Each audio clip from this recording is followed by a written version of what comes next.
HighBridge, a division of Recorded Books, presents Wrack and Rune by Charlotte Macleod. Read by John Mclain. Chapter 1. Cronkite Swope, demon reporter of the Balaclava County Weekly Fein and Pennon, made some more scribbles on his wad of yellow copy paper, then fixed his eyes on his interviewee, with that combination of compassionate interest and no-holds-barred determination expected of a rising young journalist. "And to what, Miss Horsefall," he demanded in suave but relentless tones, "do you attribute your longevity?" Miss Hilda Horsefall sent a stream of tobacco juice a neat 5 inches to the right of Cronkite's snappy new red and green jogging shoe.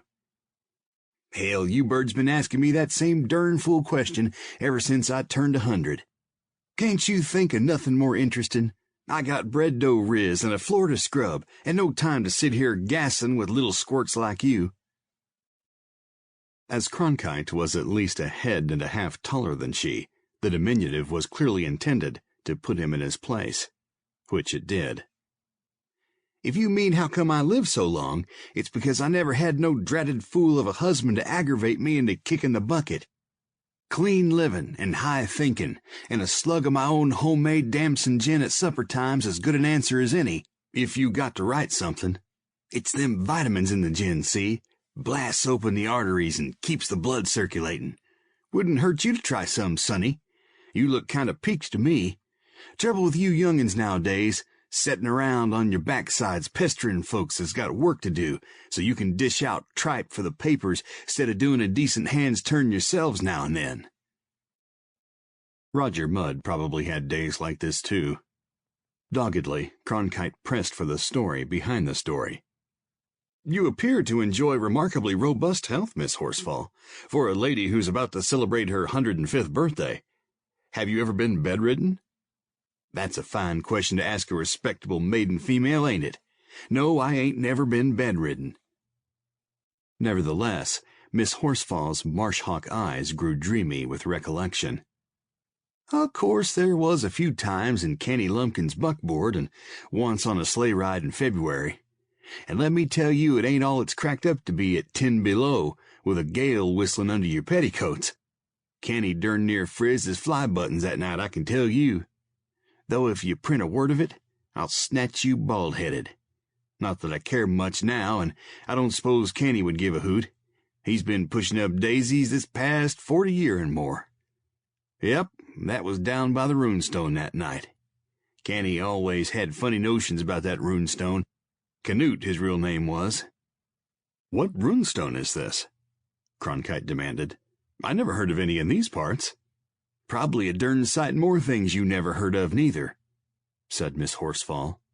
"Though I suppose I can't blame you for not knowing about the runestone. I ain't thought of it myself since the Lord knows when. Buried 6 foot deep under poison ivy and squirrel briars by now, like as not. And there it'll stay for all the work that gets done around this farm. Ain't much like what it was when my father was alive, I can tell you. He kept things humming. Oh, my, yes. Not but what he had 7 grown sons and 2 hired hands. Now there's only Henny, and that poor fool of a Spurge Lumpkin that ain't worth a powder to blow him to hell and gone. Don't nobody want to do farm work no more. If it wasn't for Professor Ames bringing them kids over from the college to lend a hand with the planting and harvesting, we might as well fold up and quit. Now they're all gone for the summer, and here we are, piddling along from one day to the next. I'll be spending my next birthday in the poorhouse like as not." Balaclava County's poorhouse had been torn down some 45 years ago. In its place was now a block of pleasant little modern apartments for senior citizens. Cronkite thought perhaps he wouldn't try to explain that fact to Miss Horsefall. "I'd like to get a peek at that runestone," he said. "Darn shame, letting old landmarks get lost like that. The stone may have important historical interest." "Kenny always thought so," Miss Horsefall replied. "Not but what he was kind of fuzzy-headed some ways. Fun in a buggy, though. You take these here snippers, sonny, and let's see if we can hack a path to the stone. It's just down over the ridge a piece. I wouldn't mind getting a gander at it myself, once more, for old time's sake." She handed Cronkite a pair of enormous hedge clippers and walked briskly down the veranda steps, scorning the handrail, which looked to be a good deal more rickety than she was. "Come around to the side of the house. You see the tops of them big old oak trees there behind the swale? Used to be a logging road cut through when I was a girl. All grown over now, I suppose. Can't get Henny to take no interest in keeping the place up like it ought to be run." "Henny is your nephew, Henry Horsefall, isn't he?" asked Cronkite, who was still making a valiant effort not to let this interview get totally out of hand. "He's about 85, right?" "Wrong both ways, sonny. First place, he ain't Henry, he's Hengist. Always been Horsefalls named Hengist back since the Lord knows when, though don't ask me why, for I can't tell you. Anyways, Henny was named for my own Uncle Hengist, who was named for his great-uncle, that fought with General Herkimer at Oriskany, and got a musket ball where it didn't do him no good, which is why he was a great-uncle instead of a great-grandfather, in case you was planning to write it down. In the second place, Henny ain't but 82, and I don't see why he can't do a respectable day's work like a proper man. Henny's always been kind of puny, takes after his mother's side of the family. She was a Swope, from over Lumpkinton way. None of them Swopes ever did amount to a hill of beans. I suppose he's out there now gassing with Professor Ames instead of getting on with the cultivating." "I saw your nephew and Professor Ames riding the cultivator together as I came by." Cronkite didn't add that the sight of those two old men side by side, in the midst of all that well-tilled acreage, had given him an old sort of lump in his throat. He hadn't been aware Henny's mother was a Swope. That must mean he himself was somehow connected to the man who'd been named for the man who'd fought with General Herkimer. There had been Swopes around Lumpkinton almost as long as there'd been Horsefalls at Lumpkin Corners. Far from taking umbrage at this slur on his paternal ancestry, Cronkite began to feel a proprietary interest in Miss Hilda and her nephew. "Are the Swopes related in any way to the Ameses?" he asked hopefully. It would indeed be something to boast of family connection with the renowned Professor Timothy Ames of Balaclava Agricultural College. To be sure, the Balaclava Busters had wiped up the ring with the lolloping lumberjacks of Lumpkin Corners at the Balaclava County Draft Horse Competition 2 months back. But Cronkite liked to think of himself as a cosmopolite, who could rise above petty regional animosities, even if he did still harbor a smoldering resentment at the shafting the lumberjacks had got in the Junior Plowman's event. Everybody knew the winner, Hjalmar Olafsson, had been personally coached by Thorjald Svensson, college president and Grand Master of the Straight Furrow. It was strange, now that he thought about it, how many Scandinavian names kept popping up here in this out-of-the-way corner of Massachusetts. Generally considered to be wasp country, despite its enclaves of Irish, Italians, French, Armenians, Chinese, and a good many others. Balaclava County was different. Everybody had always known Balaclava County was different, though nobody had ever quite been able to figure out why. There were people in Suffolk, Norfolk, and Middlesex counties who thought you needed a tourist visa to go there, and some in Plymouth and Bristol counties who wouldn't have made the trip if you gave them the place, just on general principles. That runestone. Cronkite thought of the many legends about the Norsemen, of the controversies that had raged about whether the Vikings had actually sailed these stern and rock-bound coasts, long before Felicia D. Hemans did such an effective public relations job for the Pilgrims. Was it possible? Cronkite had forgotten his question about being related to the Ameses, which in any case Miss Horsefall wasn't answering.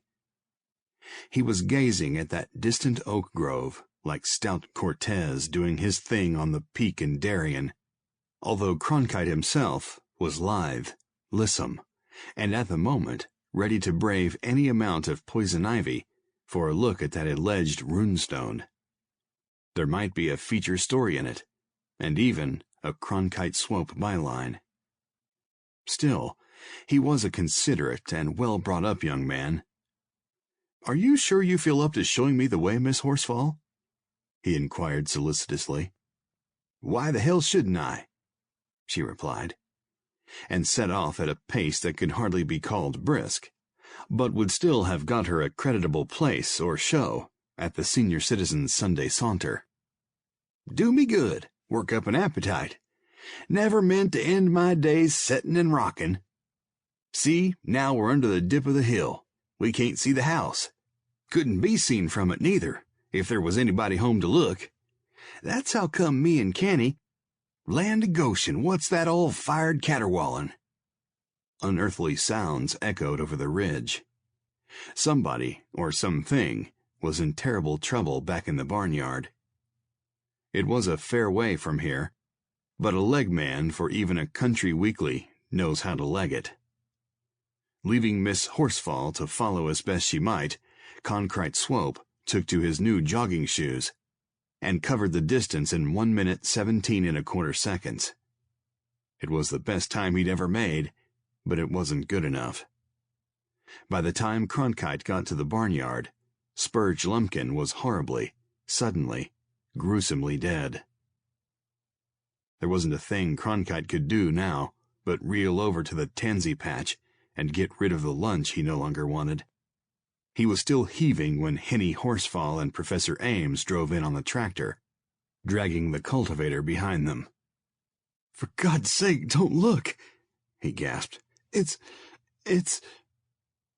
The two old men shoved him aside and examined the evidence. "Mighty Jehu," Hilda Horsefall whispered. "What happened? Must have been one of them flying saucers with a death ray." For a wonder, Timothy Ames had his hearing aid switched on. "Death ray hell," he snorted, making the long hairs sprouting from his nostrils vibrate like antennae. "What was Spurge doing messing around with quicklime?" "Quicklime?" cried Henny. "I wouldn't have none of that stuff on my place. Get it wet and it can burn the hell out of— Christ almighty, Tim, you think Spurge—" He shook his head and couldn't say any more. "What was Spurge supposed to be doing?" Ames asked. "I told him to get out the hose and wash the spreader. We was liming the back field last Monday, and it come on to rain just about the time we got finished. You know how lime cakes in a spreader if you leave it set. Spurge was supposed to clean it out soon as we got back to the barn, but he left it laying there all gummed up till I laid into him about it yesterday afternoon. So he promised faithful he'd tend to the spreader today. Spurge is a good worker, but you got to keep after him every minute. His memory's about as long as— Godfrey, Tim, this couldn't have happened. We was using plain, ordinary ground limestone, same as always. 'Twouldn't have done nothing 'cept cake up if it got wet. Even if he sprayed the hose on it and it splashed up in his face like it must have done, it couldn't have hurt." "Maybe it couldn't, but it sure as hell did," said Ames. "Do you suppose if he saw the lime beginning to seethe and smoke, he could have been fool enough to bend over it without shutting off the hose first?"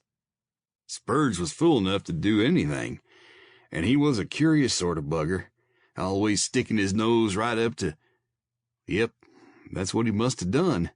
Kept squirting to see the bubbles and got it smacking the—" Henny couldn't say face. There wasn't any face left to speak of. "Quicklime?" Even in the last extreme of nausea, Cronkite Swope couldn't let pass a chance to ask a question. "Wasn't that the stuff they used to bury criminals in after they were hanged?" He wished immediately he'd forgone this one. Spurge must have felt as if he'd thrust his face into a lighted blowtorch. Cronkite had nothing left to be sick with, but he tried. "That's right," Professor Ames replied. "Very hygienic. Nothing left for the rats to gnaw on. Quicklime, because of its property of generating intense heat immediately after it gets wet, is useful in a number of ways. Back in the early days of telegraphy, for instance, they used it to set poles in frozen ground. They'd bust a barrel of lime where the pole was supposed to go, sluice a few buckets of water over it, come back in the morning, and there'd be a circle of thawed earth under the lime deep enough to set the pole in. Of course, the men had to be damned careful how they threw the water. I had an uncle who used to be a lineman up in Aroostook County, face carved up like a pirate's from quicklime burns, and a black patch over one eye. No workman's compensation in those days either. Your phone working, Henny? Damn well better be. I paid the bill. Leastways, I think I did. Come back to the house with me then. We'll have to call for help. Nothing's going to help that poor bugger now.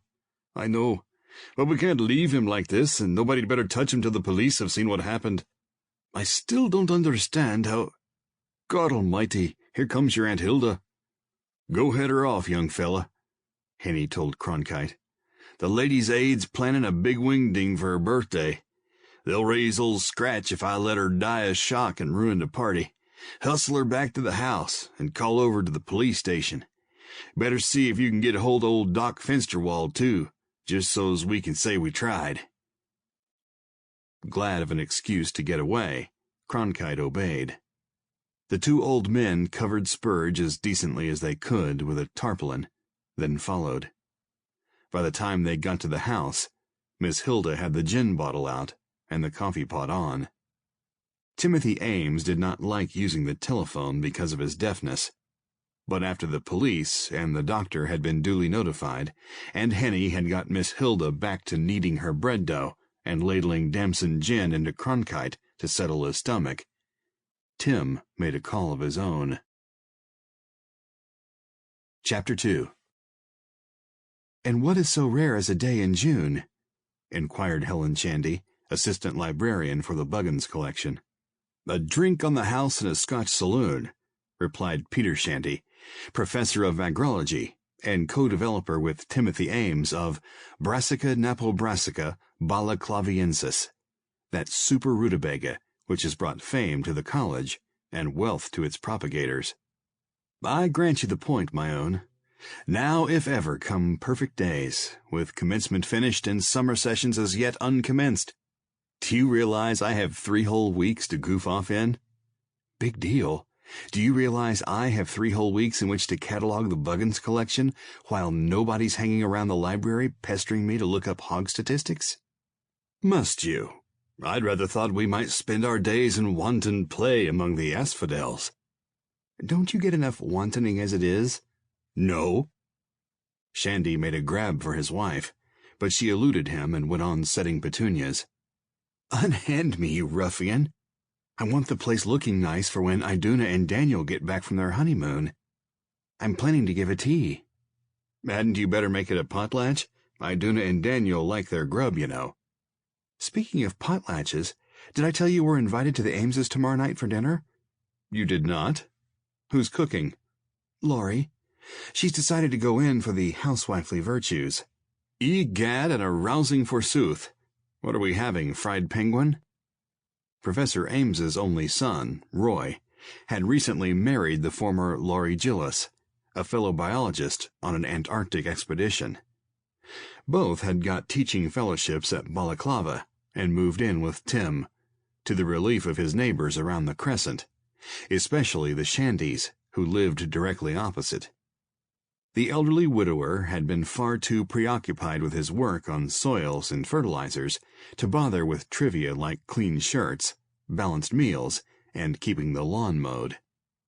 The day Roy brought Laurie home, Tim had wiped the mud off his trifocals, taken a close look at the perky brunette, switched on his hearing aid, heard her warm young voice say, "Hello, Daddy Ames," and decided she'd do.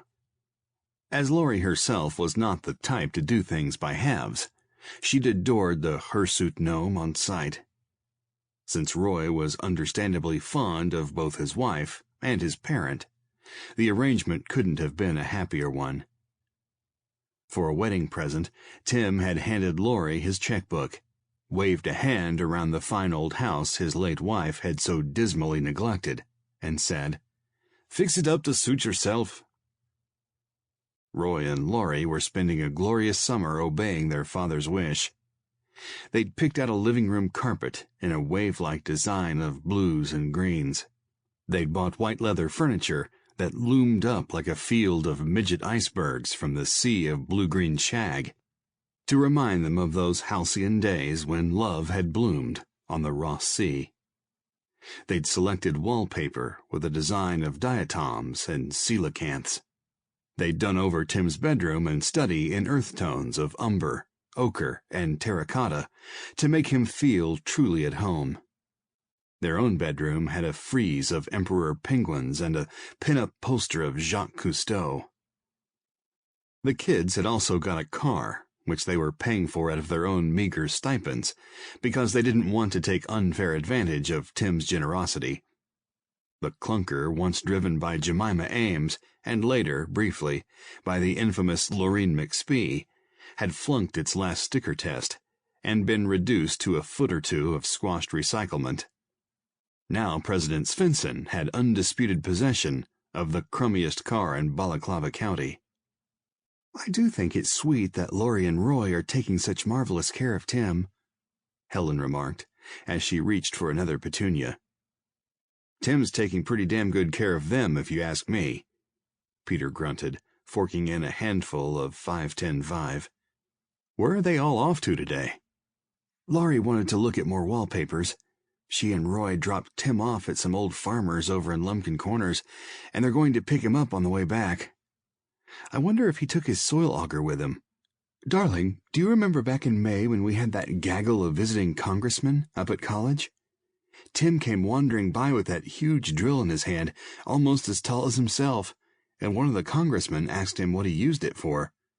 And Tim said constipation. That's what is known as a great moment in history, my love. Would we happen to have any cold beer in the house?" "Yes, but you're not getting any till we finish planting this border. You'll just get besotted and pass out in the hammock. Take a slurp of water from the hose if you're thirsty." "What am I, a petunia? Strong men need strong drink. Is that the telephone I hear?" "If it is, I'll answer it. I don't trust you alone with the fridge." Helen brushed peat moss off the knees of her gardening pants and went into the charming little brick house of which she had been chatelaine for 6 intermediately halcyon months. The telephone was indeed ringing, and the voice on the wire was Tim's. He was, she realized at once, in a dreadful taking. "Pete, get out here!" "It isn't Pete," she screamed. "What's the matter, Tim? Where are you?" All she received for an answer was, "Get Pete!" She could hear him yelling the same words over as she laid down the phone and rushed to the front door. "Peter, come quickly. It's Tim and he's frantic." "What about?" "He won't tell me. He just keeps howling for you." Shandy was in the house and at the telephone in 3 bounds. "Tim!" he bellowed over the tumult. "What's wrong?" Helen stood by, watching her husband's face slowly lose color as he listened. "Okay, Tim," he shouted at last. "I'm on my way," and hung up. "What is it, Peter? Roy hasn't had an accident with their new car?" "No, nothing like that. Tim's out at Hilda Horsefall's. Henny's hired man just got burned to death by quicklime." "Quicklime? That's ghastly. But how?" "That's what Tim wants me out there for. Henny claims there was no quicklime on the place, and hadn't been since God knows when. No damn reason why there should have been. Helen, I've got to go right this minute. There's no telling when Roy and Laurie will show up. Henny's over 80, and he has nobody else left on the place but an aunt who's going to be 105 next week." "Then maybe I ought to go with you. I could help take care of the old lady or something." "I expect the neighbors will rally around. You stay here and finish the petunias. We're late getting them in as it is. I'll give you a ring as soon as I see how the land lies." He gave her a quick kiss and ran down the hill toward Charlie Ross's garage, where they kept the car, since they had no driveway, and to park around the crescent was not the done thing. Helen stood looking after him, her fair-skinned face tender and her bluebell-colored eyes a little moist. Peter wasn't a big man, and he could have stood to lose a pound or 2 around the waist, but he could move like Pavo Nurmi in an emergency. How intelligent she'd been to marry him. And how remarkably sweet of him to have married her. There was a lot to be said for monogamy, she thought, getting back to her petunias. Peter had begun developing a new strain just because Helen had remarked how elegant it would be to have flowers along the front walk that were exactly the same rosy old brick shade as the house. These were not yet a perfect match, but they were going to be lovely all the same. When Peter had got precisely the tone he was after, he intended to market the seed as Helen's Fancy, and rake in another pot, no doubt. Then perhaps they'd blow themselves to a trip. The Galapagos Islands would be fun, or Vermilion, South Dakota, or some other exotic and romantic spot. Unless Peter got himself embroiled in another mess, such as wifely intuition told Helen he was heading toward at the moment. Now that Shandy had revealed an unexpected talent for detection, somebody was always after him to unravel an insoluble mystery that usually turned out to be nothing of the sort. But Timothy Ames was not one to panic over trivia, and Tim had been definitely panicking. Quicklime, ugh. And all the while the burning lime eats flesh and bone away. What blasphemy on a day like this. Helen's joy in planting the petunias that were to be named for her was gone. A cloud passed over the sun. She felt it only right and proper that the glorious light should be veiled. Some 15 minutes later, over in Lumpkin Corners, her husband was thanking God he'd made Helen stay behind. This was no sight for a woman's eyes, or a man's either. Shandy didn't see any way Spurge's death could be due to an honest mistake.